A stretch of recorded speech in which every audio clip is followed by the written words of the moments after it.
আসসালামু আলাইকুম প্রিয় দর্শক। টি-টোয়েন্টি বিশ্বকাপের আর মাত্র কয়েকদিন বাকি, যেখানে পুরো বিশ্বকাপের প্রতিটি দলই একবারে প্রস্তুত হয়ে নিয়েছে। তারা সকলেই প্রস্তুত করে দিয়েছে তাদের দলের যে কয়জন খেলোয়াড় খেলবে। ঠিক তেমনটি বাংলাদেশও প্রকাশ করে দিয়েছে অফিসিয়ালভাবে বাংলাদেশের কোন কোন খেলোয়াড় ডাইরেক্ট টি-টোয়েন্টি বিশ্বকাপে খেলতে পারবে। এই দল নিয়ে কি ডাকিং ড্যান্স দিতে পারে বাংলাদেশ? তো চলুন শুরু করা যাক। নাম্বার 1-এ রয়েছে ওপেনিংয়ে তানজিম হাসান তামিম। 2 নম্বরে রয়েছেন লিটন কুমার দাস, উইকেট কিপার। 3 নম্বরে মিডল অর্ডার তৌহিদ হৃদয়। 4 নম্বরে ক্যাপ্টেন শান্ত। 5 নম্বরে অলরাউন্ডার সাকিব আল হাসান। 6 নম্বরে সাইলেন্ট কিলার মাহমুদুল রিয়াদ। 7 নম্বরে সৌম্য সরকার।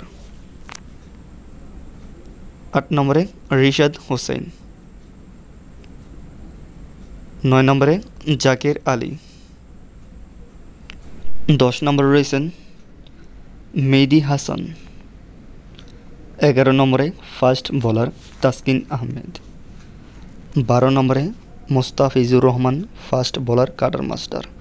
13 নম্বরে ফাস্ট বোলার শরীফুল ইসলাম। 14 নম্বরে ফাস্ট বোলার তানজিদ হাসান সাকিব এবং 15 নম্বরে তানভীর আহমেদ।